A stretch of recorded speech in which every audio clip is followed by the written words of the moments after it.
Mardani dulu, ini usulan ini ternyata menuai pro dan kontra ternyata. Apakah usulan ini sudah dibahas di DPR? Belum. Ini usulan yang masih tahap awal dan ada dua perspektif ya. Perspektif pertama tentu kebebasan berkumpul, berserikat, berpendapat tidak boleh untuk diganggu gugat, apalagi dicederai. Tapi yang kedua, ada fakta di lapangan bahwa literasi media, literasi sosial media, literasi pendidikan kita masih punya catatan. Jadi alih-alih sosial media ini mendorong kita untuk menjadi lebih cerdas, bisa juga oleh sekelompok kecil orang. Saya katakan sekelompok kecil orang justru digunakan untuk sesuatu yang destruktif. Makanya ide ini menarik untuk dikaji. Begitu.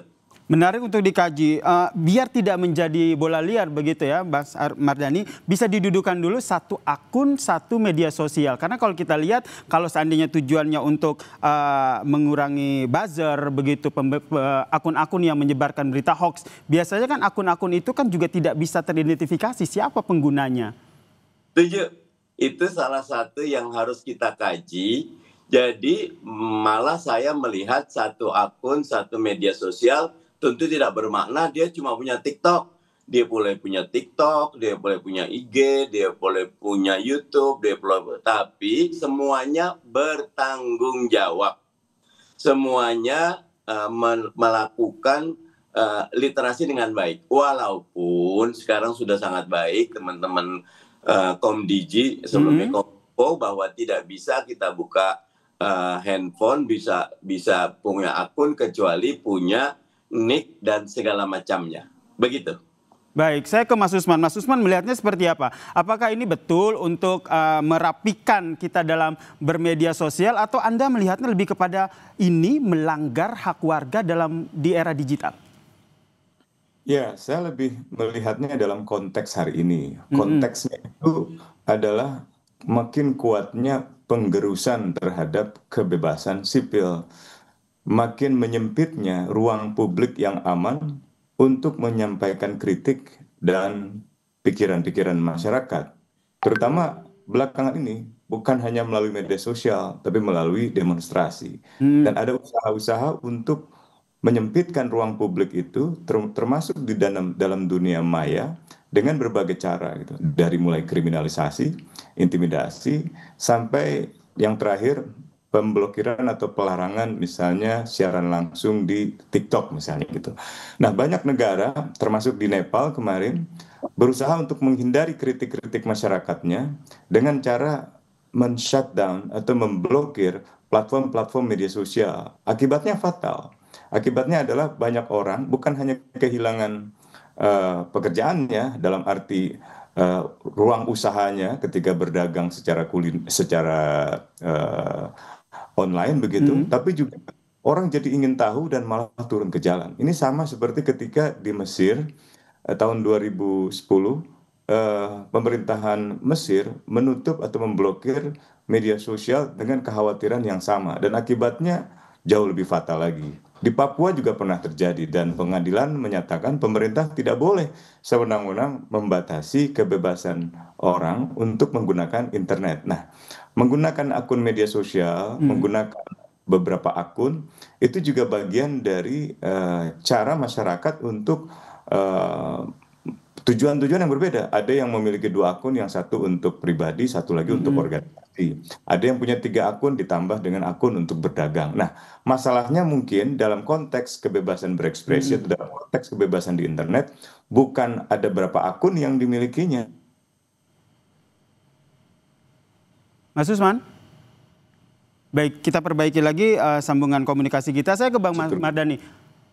Ya, Bang Mardani, ini kan kalau kita lihat ini kan yang pertama kali menyampaikan usulan ini kan dari Gerindra, kemudian ternyata PKS juga senada begitu. Apakah memang sudah diobrolin nih antara Gerindra dan juga PKS terkait dengan rencana satu orang hanya boleh satu akun per medsos ini? Tidak, saya malah belum jumpa sama Mas Bambang dan saya cuma berpikir satu hal bahwa media sosial ini harus jadi sarana bagi literasi publik untuk menjadi lebih baik lagi. Dan saya setuju sama Mas Usman Hamid, tidak boleh ada pengekangan terhadap pikiran, usulan, aspirasi dari masyarakat. Dan karena ini masih di awal, saya setuju ini dikaji bersama, begitu. Oke, dikaji bersama berarti belum diketok palu ya untuk satu akun, untuk satu orang, begitu ya? Bahkan yang tadi Mas Usman Hamid bilang bahwa ada yang akunnya untuk pribadi, ada yang buat jualan, ya buat saya boleh saja, malah bagus gitu. Bahkan sebagian udah mulai punya akun avatar, Mas Usman Hamid, karena ketika dalam beberapa hal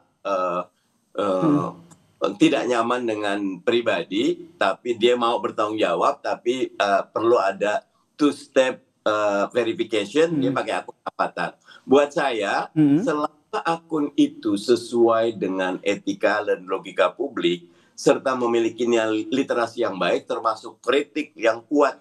Pak Prabowo di sidang umum DPR, MPR kemarin kritik pemerintah. Dan saya setuju kalau kejadian beberapa aktivis ditangkap, perlu betul-betul hati-hati disikapi. Karena beberapa punya kritik yang baik, begitu. Berarti sepakat ya, selama akun itu dipergunakan dan dipertanggungjawabkan, tidak perlu begitu ya sampai diblokir ataupun dihapus begitu. Saya ke Mas Usman. Mas Usman, melihat adanya usulan tersebut, apakah ini dilatar belakangi oleh memang saat ini tim siber ataupun mereka-mereka yang bergerak di bidang ini tidak mampu, tidak sanggup untuk memberantas anonim-anonim, buzzer-buzzer yang memang bisa menimbulkan provokasi di media sosial? Saya kira mereka sanggup.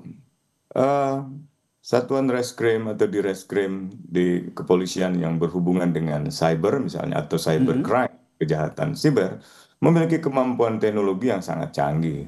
Problemnya seringkali akun-akun yang disebut sebagai buzzer itu juga terafiliasi ke lingkaran politik tertentu, gitu.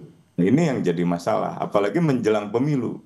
Menjelang pemilu itu ada semacam industri jasa konsultansi, termasuk jasa buzzer, untuk kampanye mendukung seseorang yang biasanya memiliki pengaruh politik yang besar, pengaruh uang yang besar, pengaruh di dalam kekuasaan yang besar. Nah, ini saya kira tantangannya bukan ada pada tantangan teknis, melainkan seringkali ada pada tantangan politis begitu. Jadi menurut Anda, Mas Usman, kenapa akhirnya DPR mengusulkan itu? Toh tim siber juga sebenarnya bisa loh untuk memberantas akun-akun anonim, akun-akun buzzer.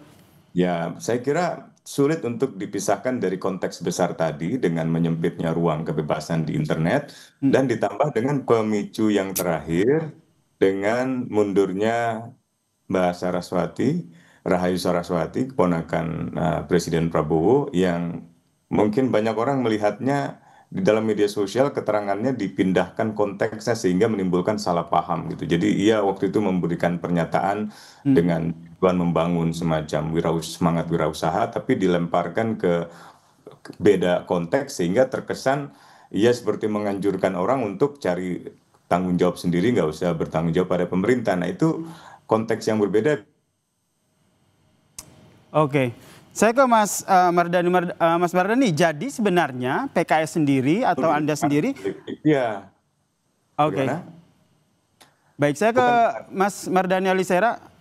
Mas Mardhani, jadi menurut Anda ini lebih condong kemana nih nanti pembahasan di DPR sendiri? Diperbaiki dulu, ini memang sudah ada. Jadi kita lakukan pengawasan aja dulu. Fokus untuk menghapus akun-akun buzzer yang menimbulkan provokasi di media sosial, atau langsung mengetok palu soal usulan satu orang, satu akun ini?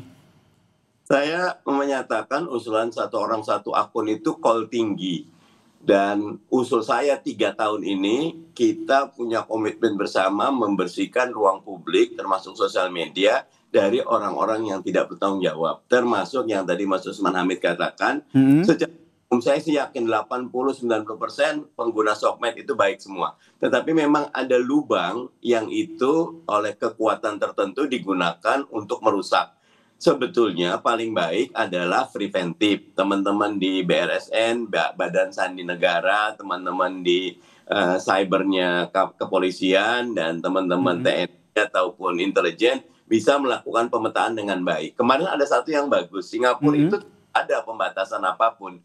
Tapi 4 bulan yang lalu satu orang itu ditangkap karena dari gerak-gerik melalui sosial media ataupun pembelian yang terdeteksi dari emailnya, dia beli beberapa alat, dia ingin melakukan gerakan seperti pembunuhan di masjid di New Zealand.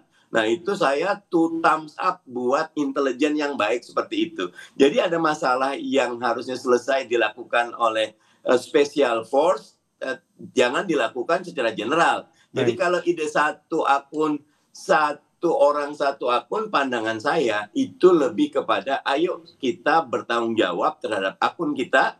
Kalau sekarang ini katakan dahulu dan kedepankan preventifnya, dan jangan ada pengekangan terhadap kebebasan berpendapat. Oke, jangan ada pengekangan kebebasan berpendapat ya, terutama di media sosial. Hal senada yang juga tadi disampaikan oleh Mas Usman, jangan sampai ruang publik di media sosial ini semakin dipersempit. Anda membacanya seperti apa? Atau apa rekomendasi yang Anda sampaikan ke DPR yang hingga saat ini juga aturan ini juga masih digodok, Mas Usman?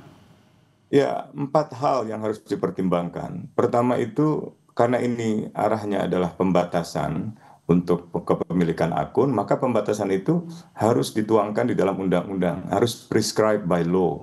Yang kedua, memang harus benar-benar dibutuhkan, harus ada kajian yang komprehensif tentang mengapa aturan ini diperlukan gitu. Nah, yang ketiga, ketika ada pembatasan harus proporsional. Misalnya kalau satu orang memiliki 2 akun, yang satu untuk organisasinya, satu untuk dirinya sendiri, atau yang satu untuk berdagang, jangan sampai dipaksakan untuk memiliki satu. Itu tidak proporsional. Dan yang terakhir harus bersifat akuntabel, bisa dipertanggungjawabkan bahwa pembatasan itu benar-benar pembatasan yang bisa dibenarkan oleh hukum, misalnya begitu. Oke, Anda sepakat, Bang Mardhani? Setuju, tinggal kata kuncinya kalau buat saya, jangan konsentrasi kepada publik secara umum, tapi teman-teman di Sandi dan Cyber, teman-teman di kepolisian, teman-teman di intelijen, fokus mengumumkan 1, 2, 3, 4, 5, dan berapa akun ini yang selama ini sudah terbukti, dipublish saja biar semua tahu. Akhirnya tidak negara melawan publik, tapi negara, publik, dan semua mereka yang sadar melawan orang-orang yang menggunakan media sosial untuk tujuan-tujuan yang buruk. Harus kolaborasi seperti itu. Nggak boleh ada pendekatan negara yang justru membatasi. Kisah di Nepal buat saya banyak sekali pelajaran yang didapat. Begitu. Oke, berarti ini nanti ujungnya akan merevisi Undang-Undang ITE. Singkat saja, Mas Ali. Masih jauh ya, ini masih ide yang bergulir dan masih terbuka kemungkinan banyak. Baik, terakhir ke Mas Usman. Mas Usman, melihat adanya usulan dari DPR ini, apakah ini bisa dikatakan bahwa wah ini jangan-jangan memang kebebasan berpendapat di media sosial, di ruang media sosial ini ingin dipersempit? Singkat saja. Ada kecenderungan itu dan angkanya kelihatan dalam datanya, misalnya SafeNet, 500 lebih kasusnya. Di dalam data penelitian Amnesty beberapa tahun silam, itu ada 328 orang yang diserang, termasuk melalui peretasan, melalui kriminalisasi atas konten yang mereka utarakan di media sosial. Bahkan dalam kasus tertentu, termasuk di Papua, media sosial itu menjadi semacam tempat di mana negara mengintai warganya, gerak-gerik aktivisnya, dan bahkan di tingkat tertentu aparatnya terlibat di dalam pembunuhan. Pada saat yang sama, pelaku-pelaku politik seringkali menggunakan buzzer untuk melemahkan lembaga-lembaga yang penting seperti KPK. Dulu disebarluaskan seolah-olah ini adalah sarangnya lembaga Taliban, sarangnya lembaga radikalisme gitu. Dengan akun-akun yang jumlahnya luar biasa dan bisnis buzzer ini bisnis miliaran yang saya kira memang harus ditertibkan tapi bukan dengan cara memberikan penghukuman kepada semua pengguna media sosial, tapi kepada orang-orang tertentu saja yang memang menyalahgunakan kebebasan berekspresi hanya untuk tujuan-tujuan yang justru merusak demokrasi, gitu, merusak kebebasan. Baik, kita nantikan seperti apa usulan ini akan bergulir di DPR. Terima kasih Mas Usman, terima kasih Mas Mardhani Alisera telah bergabung bersama kami di Kompas Petang. Salam sehat semuanya.